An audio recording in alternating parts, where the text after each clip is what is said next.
Sign here. Initial here. Date here. The lawyer's voice was clipped, robotic, the sound of someone who had stopped caring years ago. But Naomi Okafor cared. She cared more than anyone in that room could imagine. What would you do if you discovered the people paying your salary were betting on your blackface, your Nigerian passport, and your foreigner status to hide a crime that could kill thousands of your own people? Naomi was about to find out, and the choice she made would change everything. Welcome to Afro-Korean Stories. If you're new here, hit subscribe and stay until the very end. You will not believe how this one lands. This is a story of one woman, one secret, and one impossible choice. Naomi Okafor had not always lived in Seoul. Born in Lagos, she grew up watching her grandmother ration insulin because the genuine drugs were too expensive. That memory never left her. She studied languages like a weapon, English, Korean, medical terminology, legal jargon. 6 years. For countries. She became one of the most respected interpreters in cross-border healthcare deals. Expensive. Precise.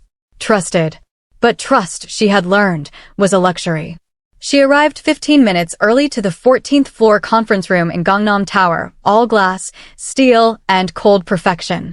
Nigerian side, Dr. Chukwuma Obi, CEO of MediTrust International, and his team, men who had fought their way out of Nigeria's collapsing healthcare system.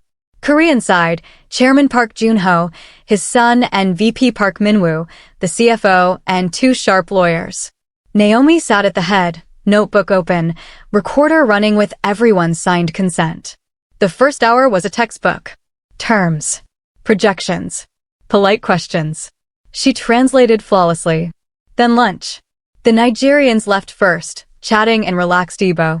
The Koreans stayed. Chairman Park leaned back and switched to fast, casual Korean, the kind you use when you think the help isn't listening. We'll agree to the first shipment clause. Let them think we're moving in good faith. Min-woo poured water. Quality inspections? Bypass them. Route the first 3 shipments through the Busan facility, the one that doesn't answer to international oversight. Substitute the generics. The batches that failed certification last year. Naomi's hand froze mid-motion. She kept packing her bag, face blank. But inside, her world cracked. These were not just pills. These were drugs meant for hospitals across Nigeria. People who trusted the label. People like her grandmother. They won't know the difference, Min-woo continued. Packaging identical. By the time anyone tests it, we'll have made the margin. Chairman Park smiled, cold, certain. They're desperate. Their government's healthcare system is collapsing. They'll take anything at 60% below market price and thank us for it. Then the chairman looked straight at Naomi. The interpreter. You speak Korean? She met his eyes. A little. Enough for food and directions. He smirked at his son in Korean. She doesn't understand a thing. Naomi smiled politely, while her mind screamed. The afternoon session resumed. Naomi translated every word perfectly, distribution timelines, partnership values, payment structures, while her heart pounded so hard she was sure they could hear it. She was the only person in that room who knew the truth. Reveal it now? The deal collapses. She gets fired instantly. Replaced by someone manageable. Evidence disappears.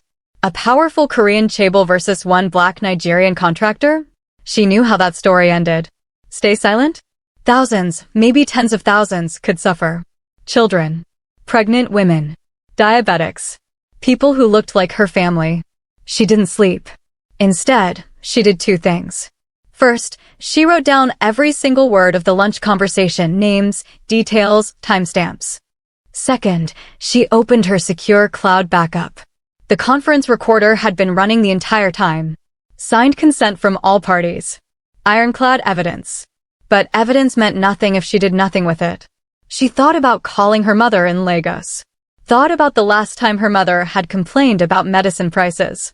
Thought about the young interpreter she had mentored who once told her, in this job, sometimes you translate words, sometimes you translate justice. She thought about fear. About losing her reputation. About never working in Seoul again. At 3 a.m., she made her decision. She would not go public herself. She would not destroy her own career. She would give the truth to the one person who could actually use it. 2 days later.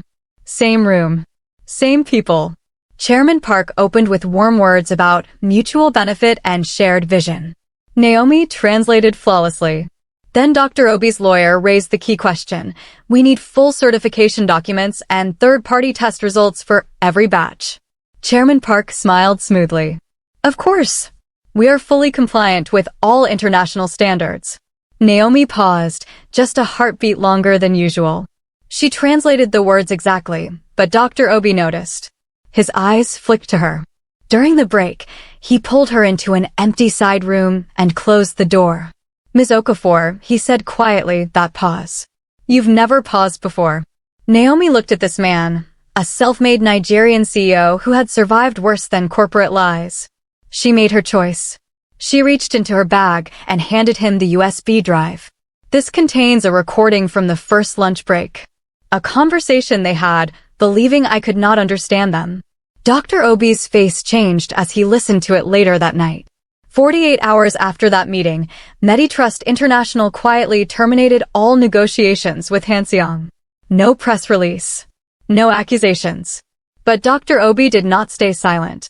He sent the recording to Korea's Food and Drug Safety Ministry with a formal request for investigation. He sent copies to 3 major pharmaceutical regulators in Europe and North America, along with proof of Hanseong's planned shipments to African markets. And he sent it to 5 international news organizations known for healthcare investigations. Then he flew home. The investigation took 4 months and it was brutal. Unannounced inspectors descended on the Busan facility. Records seized. Employees interviewed under oath. Hanseong's lawyers fought back hard. They accused corporate espionage. They claimed the recordings were illegal. They even tried to intimidate Naomi indirectly, anonymous calls, sudden audits of her other contracts. But the evidence held. The recordings had been made during a fully consented professional interpreting session. Naomi had done nothing illegal. She had simply translated. 6 months after the second meeting, the story exploded across the world. A major Korean pharmaceutical giant exposed for plot to dump uncertified drugs in Africa. Hanseong Industries faces global scrutiny over patient safety violations. Black interpreters' quiet courage saves thousands. Chairman Park stepped down in disgrace. His son was removed from all positions. The Busan facility was shut down indefinitely. Naomi's life changed overnight. She received death threats that were quickly traced and stopped. She also received job offers from 3 international organizations. She accepted the one that mattered most, lead consultant for a new global task force on pharmaceutical supply chain transparency. 1 year later, Geneva. International Summit on Medical Ethics. After her keynote, a young Nigerian woman in her mid-20s approached her, eyes shining with tears. Ms. Okafor, my mother has severe diabetes. She depends on those medications every single day. If those fake drugs had reached our hospitals, her voice broke. You didn't just translate words. You saved her life. You saved so many lives. Naomi thought back to that hallway moment, the USB drive in her hand, the fear in her chest, the choice between safety and justice. I just did my job, she said softly. The young woman shook her head. No, you did more. You made sure our voices were heard, even when we weren't even in the room. So here's the question this story leaves with you. When you are the only one who sees the truth, when staying silent would protect you but hurt thousands of people who look like you, will you translate only the words? Or will you translate the meaning and risk everything to do what's right? The Naomis of this world should never have to choose. But when they do, the world becomes safer for all of us. If this story moved you, drop a comment right now. What would you have done in that room? Would you have stayed silent? Or would you have handed over that USB drive? Share this video with one person who needs to hear it, a friend, a family member, anyone fighting their own quiet battle. And if you're not yet part of the Afro-Korean Stories family, hit that subscribe button and turn on notifications. More stories of courage, culture clash, and ordinary heroes doing extraordinary things are coming your way. Thank you for staying until the very end. See you in the next one.